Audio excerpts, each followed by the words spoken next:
Ah, deu certo! Começando de novo, eu com essa cara de gripado. Gente, vocês desculpem, minha cara já é feia naturalmente. Pior quando eu tô com gripe. Ó, minha glote tá fechada, o bagulho tá feio. Isso porque eu tô de férias e eu ia pra praia. Deus quer que eu fique aqui. Deve ser pra gravar, sei lá. É nóis. Começou os dedinhos. Quer dizer que vocês já estão vendo. Oi, Eli, você foi a primeira hoje. Thaís, Amanda, Paz, fofa. E aí? Dani, lindo de nós. Rapaz, vou orar pelos seus olhos, tá? Janaína, Thaís, já falei, Verônica. Vambora. Antes de começar a falar o texto que veio no meu coração hoje, eu queria fazer um comentário. Gente, não é briga. Pelo amor de Deus, eu não tô brigando, eu não tô arranjando rolo. Vamos ver se vocês me entendem. Eu preciso que vocês me entendam hoje. Eu não preciso usar de mentira para propagar o evangelho. Olha só. Um amigo meu, certa vez, ele foi pregar para um cara, que ele era de uma religião aí, e essa religião cria que um dia viria um quinto homem de não sei da onde, enfim, não vou entrar em detalhes para vocês não adivinharem que religião que é. Esse amigo meu, para tentar convencer o cara, ele esqueceu que quem convence é o Espírito, ele mentiu, ele disse que Jesus era esse quinto cara. E é mentira. E o cara creu. Nossa, realmente Jesus é esse cara, então... Ou seja, ele usou de mentira. Por que eu tô falando disso? A gente não precisa disso. Eu já fiz o meu vídeo falando sobre o Pokémon GO. E que eu acho que estão exagerando demais, tá? E aí o pastor Cláudio Duarte, aliás, um perfil dele, que eu creio que não é o dele, porque ele deu uma posição oficial diferente do perfil. Ele falou, cara, no perfil que me mostraram, que eu creio que não é o dele, um texto que tá todo mundo compartilhando esse texto. E um monte de gente me mandando e me marcando. Eu li o texto, gente, o texto tá cheio de mentiras, tá? Cuidado para você usar mentira para propagar o nome do Senhor Jesus. Aí sim você está sendo instrumento do diabo. O texto ele fala coisas do tipo assim, que Pokémon é demônio de bolso em inglês. Já começa a mentira aí. Não é demônio de bolso. Todo mundo sabe, aliás, quem sabe inglês, pelo menos o básico sabe, que demônio é demon. Ou demônio é devil. Aí no caso o diabo. Pokémon é de Pocket Monsters, é monstro de bolso. Já não é diabo, já não é o demônio, já começa a mentir aí. Outra coisa, o texto está falando que Pikachu é monstro destruidor. Mas em que língua? Da onde? Qual é o dialeto? Eu pesquisei na internet do jeito, não consegui. E pior que um outro textão falava que Pikachu era Deus da ressurreição. Falei, gente, da onde que vocês tiram isso? Usar de mentira para defender sua causa não precisa. Ainda que a causa seja verdadeira, ainda que o Pokémon realmente seja algo do inferno ou não, a discussão não é essa hoje, a discussão é usar de mentiras. Depois falam assim, não, o negócio é tão do diabo, aí que fica difícil, o negócio é tão do diabo que lá no Japão 700 crianças passaram mal porque o negócio é do diabo. Gente, mentira, não é porque o negócio é do diabo. Elas passaram mal por causa de um jogo de luz e flash. Tem crianças que são mais fotossensíveis e nelas desencadeou um quadro de como se fosse uma epilepsia, uma convulsão. Tanto é que essa cena foi tirada do episódio original e quando foi passada a cópia no resto do mundo, ninguém mais passou mal. Ué, quer dizer então que o diabo estava naquela cena de 5 segundos que foi tirada? Por que eu tô falando isso? Eu não tô defendendo o jogo. Eu não quero que você saia jogando. Não é minha intenção que você saia jogando, não é isso. Ah, o Dani disse que pode jogar. Não disse nada disso, não. Eu só tô dizendo que tome cuidado para usar de mentira para defender a sua tese. Tá? Pokémon não é demônio de bolso. Não é isso que fala. Pikachu não é Deus da ressurreição ou monstro destruidor. E se for, eu quero que você me mostre qual é o dialeto, da onde que você tirou isso. Porque dar fonte sem dar base é a coisa mais fácil do mundo. Eu posso inventar um monte de coisa. E terceiro, não foi do diabo as crianças passarem mal. Foi um jogo de luz. Isso não é demônio, isso é ciência. Tô falando isso porque me dá pavor ver crentaiada irracional, cara. Nossa, o pessoal fala, crente é tudo fanático. E aí eu começo a ter que dar razão pra eles. Realmente o crente fala tudo sem saber o que tá falando. Porque alguém disse, ele começa a repetir. Aí fica difícil. Desculpa o desabafo, mas agora eu vou começar a pregação. Deixa eu só ver o que a galera tá falando aqui. Dani, vem pro litoral de São Paulo, concordo, verdade, discordo. Que bom que você discorda, bom que você não tem base para isso, né? Mas se tiver, eu gostaria de ouvir. Segundo o Evangelho Macedo termina... Ah, essa é boa pergunta, Ricardo. O Evangelho de Mateus, a genealogia termina em José. Isso significa que Jesus não tem descendência como Davi. Como assim? Mateus ele escreveu para os judeus. Ele tinha que provar para os judeus que Jesus ele era da descendência real. Só que se você pegar, Mateus não mentiu. Porque se você pegar o Evangelho em Lucas, você vai ver que Jesus, a Maria também é descendente de Davi. Que Jesus ele tinha que vir da raiz de Davi, o leão de Judá, da tribo de Davi e tal. Então, tanto de José quanto de Maria, Jesus vem da descendência de Davi. Não tem problema nenhum. Mas que tudo que vicia é ruim. Você concorda, Dani? Lógico que eu concordo. Lógico, é um absurdo. O problema do jogo, gente, entenda, em nome de Jesus, de uma vez por todas. Eu vou ter que falar desse jogo de novo. O problema não é o jogo. O problema é que você ocupa sua mente com qualquer idiotice. Esse é o problema. Se eu for culpar o jogo pelo vício, olha só o que eu vou falar. Se eu for culpar o jogo pelo vício, eu tenho que culpar a comida pelo meu sobrepeso. Eu tenho sobrepeso porque o arroz e feijão engorda. Faz sentido? Ou eu tenho sobrepeso porque eu não tenho controle e vou lá e como muito. Esse é o problema. É a falta de controle, é a falta de domínio próprio, é a falta de encher sua mente de Jesus.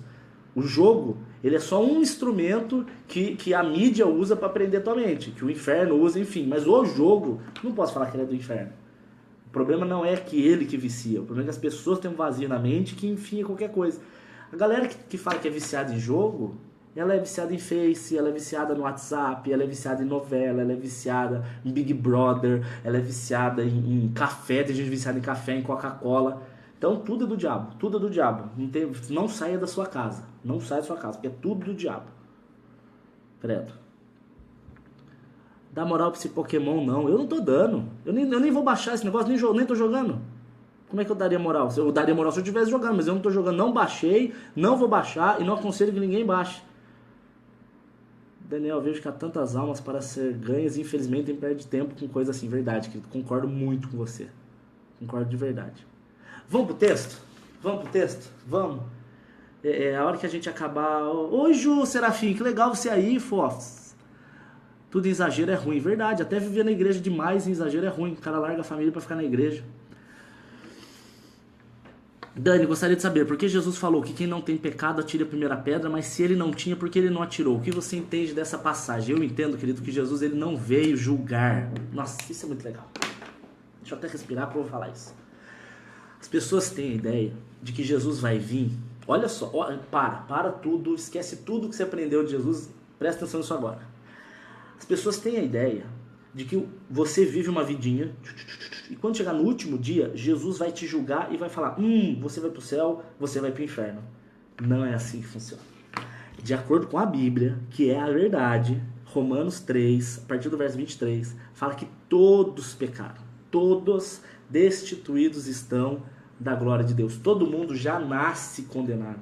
Você está entendendo? Você não é condenado porque você peca. Você peca porque você já é condenado. Dá para entender? Você já nasce. Ai, Dani, não acredito nisso. Salmo 51, Salmo 15, fala que em pecado a minha mãe já me concebeu. Eu já nasço tudo lascado. O que Jesus vem é para fazer o contrário. Jesus ele não veio para condenar. Jesus vem para salvar. João capítulo 3. A condenação está em que a luz veio para o mundo, mas os homens preferiram as trevas. A pessoa que se autocondena a partir do momento em que ela nega Jesus Cristo na vida dela. Quando Jesus chega, estende a mão e fala, vamos embora? E a pessoa fala, não creio em você, ali a pessoa acabou de autoassinar a sua sentença de condenação. Ela não quis receber a vida. Jesus não veio condenar, Jesus veio salvar. Acho que ficou claro isso aí, né? Por que essa carinha de quem chorou? Eu tô doente, cara. Tô bem doente, desculpa aí. Porque o livro de Mateus e Lucas falam dos últimos dias de Jesus? Porque repete. Porque a Bíblia avisa 2 vezes, para você prestar atenção em dobro. Dani, você acha que quando vem um filho antes do casamento é do diabo? Lógico que não, tá louco? Jesus ele é mestre em transformar o que era maldição em bênção. Abraço pro Acre. Na verdade não tem nada disso. Bom, vamos pro texto, gente? Vamos lá? Você não tá com nada. Lúcia Amorim falando que eu não tô com nada. Que bom, querida. Eu não tô aqui pra te agradar mesmo, ainda bem, né? Imagina se eu tivesse. Vamos lá, Romanos 7. Abre aí, junto comigo. Dani, quando você vai vir pra Londres? Nossa, como eu queria. Me chama aí, pra ser seu vizinho. Ou melhor, seu neighbor. Romanos capítulo 7. Depois que eu falar disso aí, a gente faz as perguntas, tá? Verso... Eu quero ler com vocês o verso 19. Romanos 7, 19. Oi, gente de Londres. 2 pessoas de Londres? Nossa, tá ficando chique. 7, 19 fala assim. Presta atenção. Porque eu não faço o bem que eu quero, mas eu faço o mal que eu não quero. Se eu não faço o bem que quero, logo não sou eu quem faz, e sim o pecado que habita em mim. Analisa comigo os pronomes desse texto. Os pronomes. Nossa, gente, que vontade de ficar lendo isso tudo. Beijo pra Pernambuco, Carlota. Fala oi pra eu. Oi, Elaine.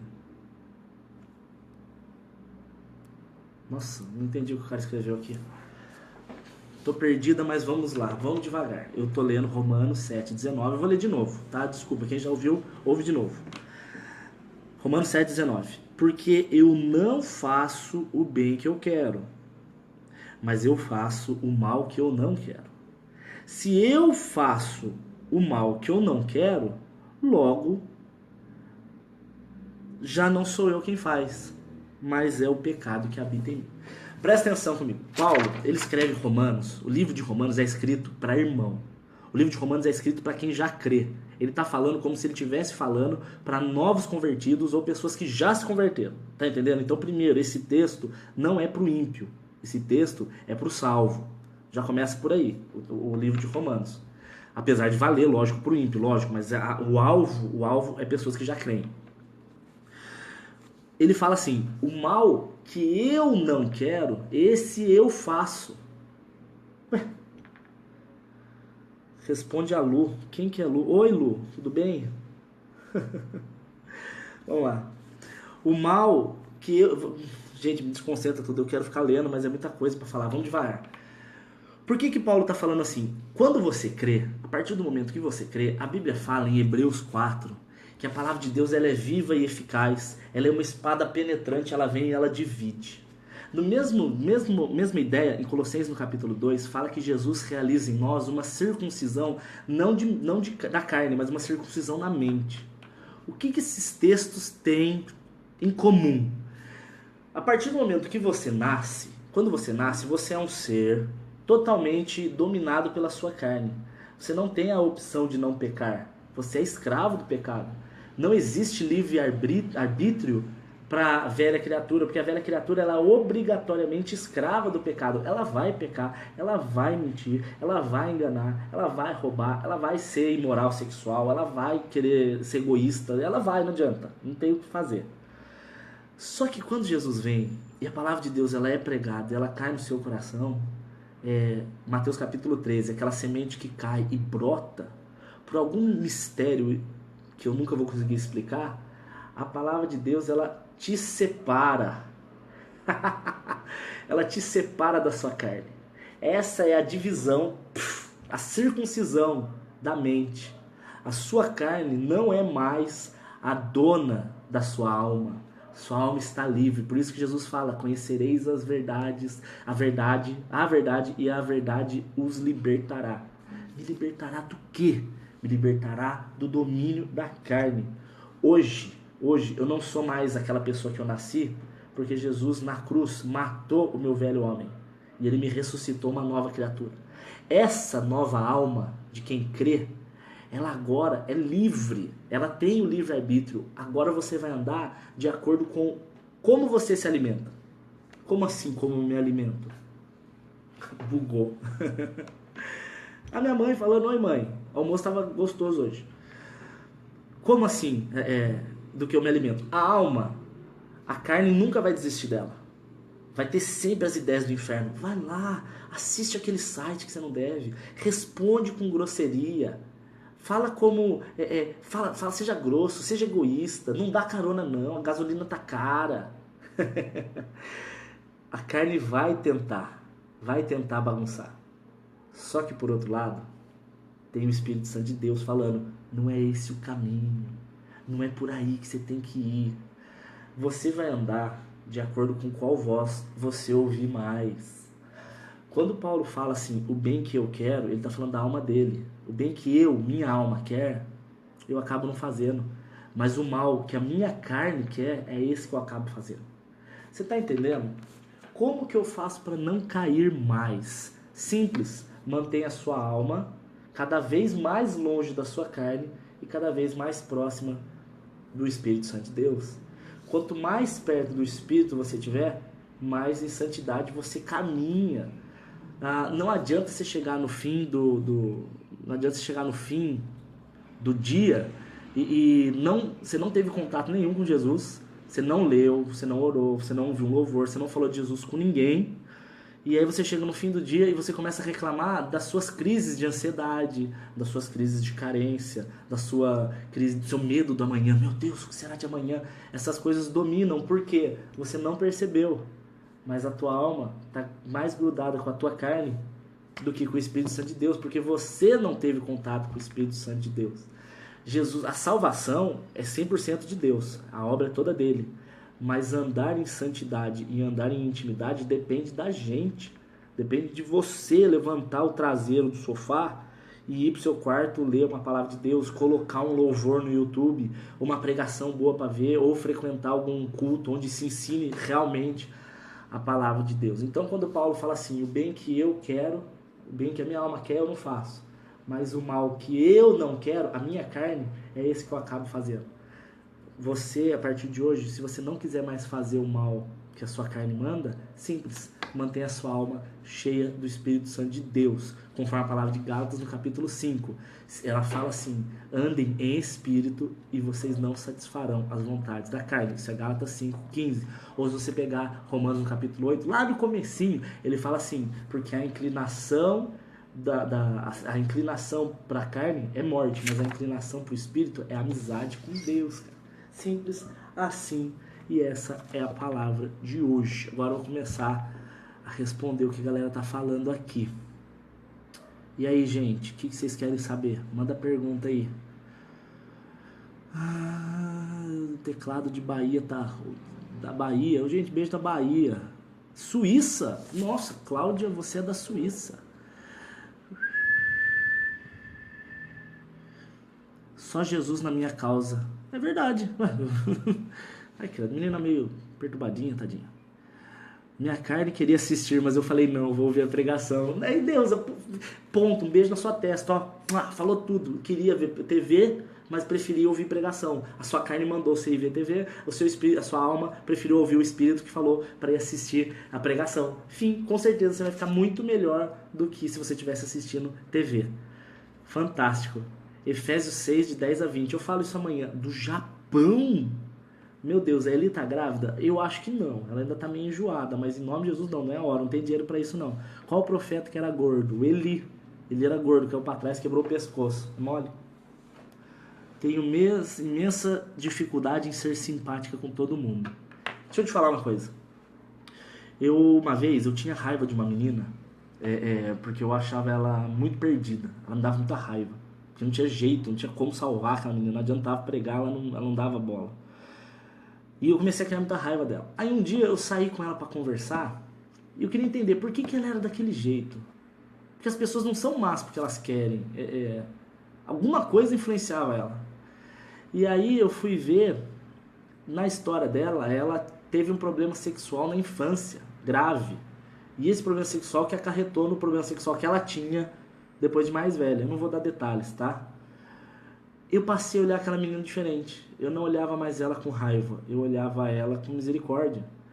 A gente passa a ser simpático com os outros quando a gente olha e começa a entender que as pessoas, elas não são assim porque elas querem. Elas são assim porque elas ainda não são guiadas pelo Espírito Santo de Deus.